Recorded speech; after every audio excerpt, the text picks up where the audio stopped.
Pozdrav ljudi i dobrodošli u još jednu epizodu Alex Comedy Set Comedy Podcasta. Ja sam Alex Sureć-Šarić. Ovo je, recimo, jubilarna 25. epizoda. Zanimljivo je nešto za pričat, barem ja tako mislim da je nešto zanimljivo, a šta ja znam kako vi mislite.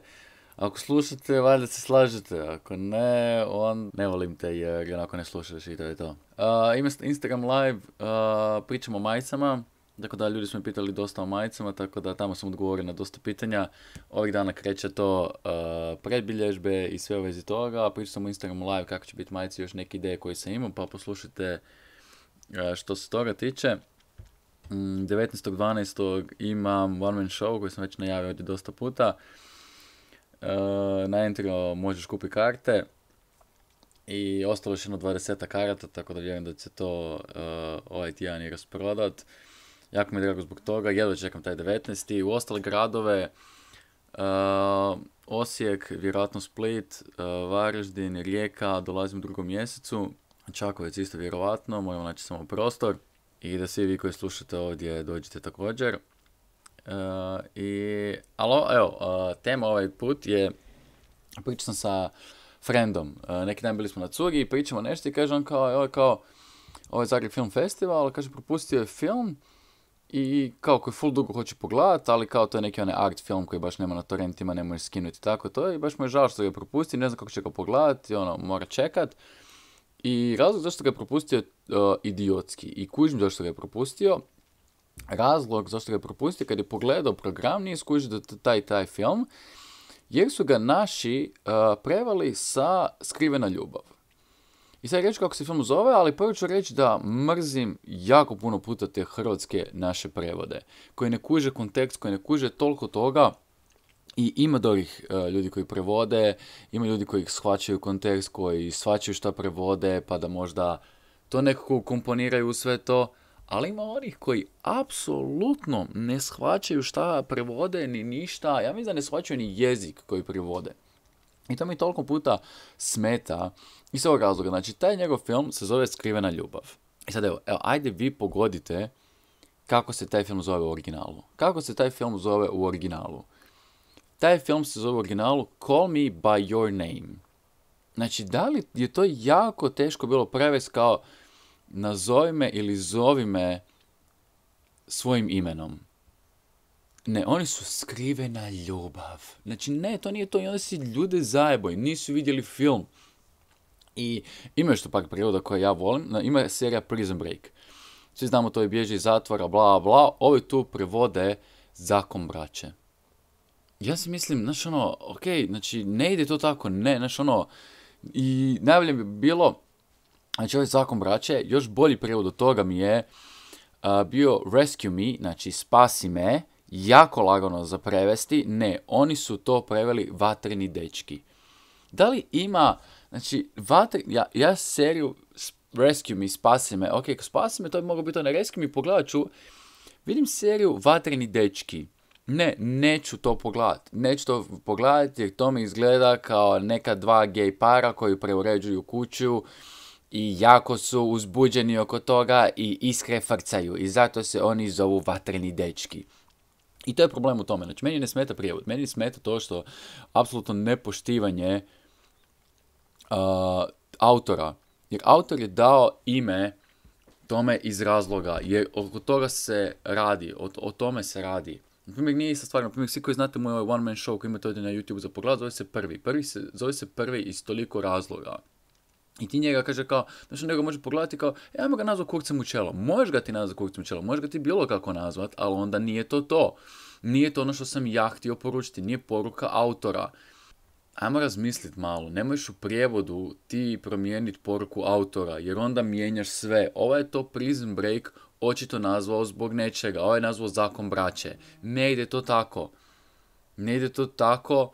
Znači, ne možeš ti nazvat Vatreni dečki, jer to se radi o vatrogascima koji piju, koji stalno rade greške, koji stalno neka sranja, koje treće, četvrto, uvijek jednog izvlače, drugi, zato Rescue Me ima više toga. Ne radi samo što su vatrogasci, nego što jedan drugog spašavaju. I kao spasi me jer ja radim loše odluke, ovo, ono. Ne, oni su vatreni dečki. Nisu vatreni dečki. Jer se to radi o alkoholizmu, svemu tome i oni kao vatreni dečki. I to me živcira što ne možeš tako. Ne možeš napraviti, moraš poštivati autora, jer onda mijenjaš poruku autora. Znam da ti prevodiš neku pjesmu i ne kao, znaš, ja ću prevesti tvoje ime. Ne možeš ni imena prevoditi, ne možeš ništa, to je znaš ono kao, ko je napravio taj film? Steven Spielberg. Aha, da, Steven Spielberg, to nije hrvatsko, kako ćemo to prevesti? Može, Ivan Jović. Da, Ivan Jović, film se zove, nije Jurassic Park, nego Prehistorija. Prehistorija, Ivan Jović, Prehistorija, dođite pogledati film. Da li bi ti skužio to? Ne bi, zato jer moraš poštovati autora. Možeš pogledati, to je Jurassic Park, Steven Spielberg. Ratovi zvijezda, George Lucas. Nije neki treći tip, nije kao Damir Živković. I da, Damir Živković je napravio film koji se zove Letjelice. Damir Živković, Letjelice. Da, to nije George Lucas Star Wars. I ima tamo puno letjelica i svega toga, i Death Star, i ovo, i ono. I, znaš, ali ne, to su Ratovi zvijezda, Star Wars, to je to. I sva se reći da su to dobro preveli, jer inače toliko godina zva da su to ne znam, nešto letjelice. Jer ima puno letjelica, da, ima puno letjelica. Kao što ovi puno se bore sa vatrom i dečki su, tako ovi imaju puno letjelica, ja ću to prevesti letjelice. Ne, moraš poštivati autora. I ako ne poštuješ autora, onda si šupak i sjebeš sve. Ne možeš to, ne možeš ti odlučivati šta je I vjerujem da imate vi takve primjere. I nemojte prevoditi, nemojte biti kao ja ću to prevesti, ima ljudi koji, i sad ste popularne hrvatske riječi. Znaš ima neke riječi helikopter, ok, hamburger i to, ne, helikopter nije hrvatska riječ, moramo to prevesti nekako. Ne, nemoj nikako prevoditi, nemoj ništa raj, nego napiši helikopter i to je to. I kao chat nije hrvatska riječ. Ne, onda prevodi chat, onda Facebook prevodi, onda Instagram prevedi i sve to nisu naše riječi, to sve prevodi i niko se nikad neće snaći. Ja koji poznam točno u hrvatski Microsoft Office, Word i to, i ono su tako to prevedene stvari da kao, šta to znači?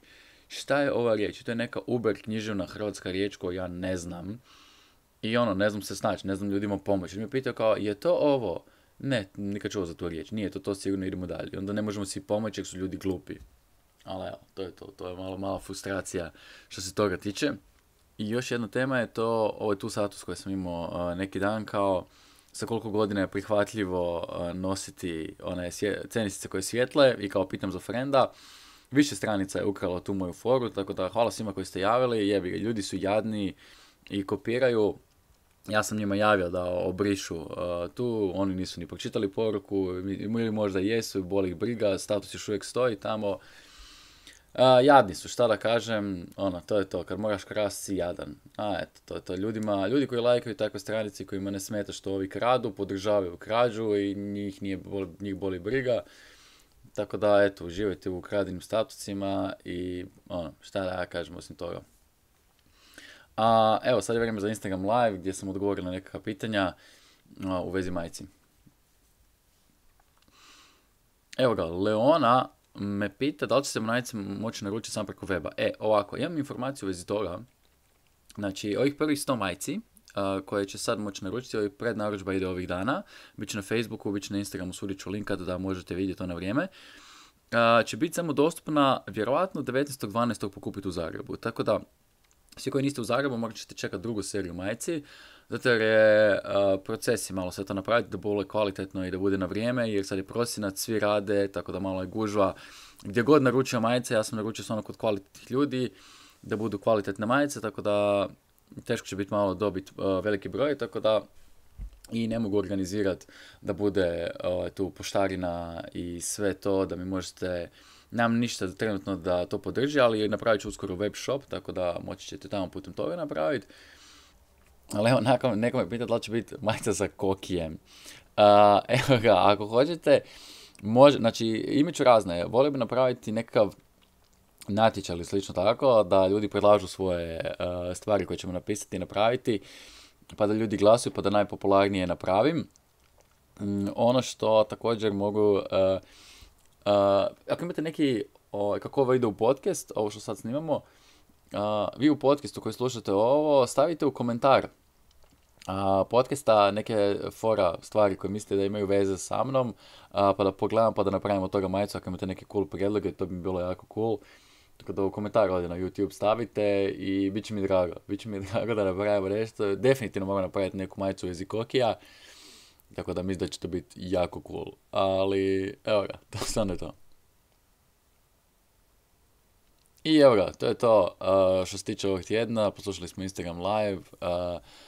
Dobili ste neki info u vezi majice, zapratite na Instagramu ili Facebooku, čisto da znate da to budemo objavio, bit će istorije i sve, tako da vjerujem da nećete propustiti. Prvih 100 naravno predbilježbi, ostali će morati čekati neku drugu seriju.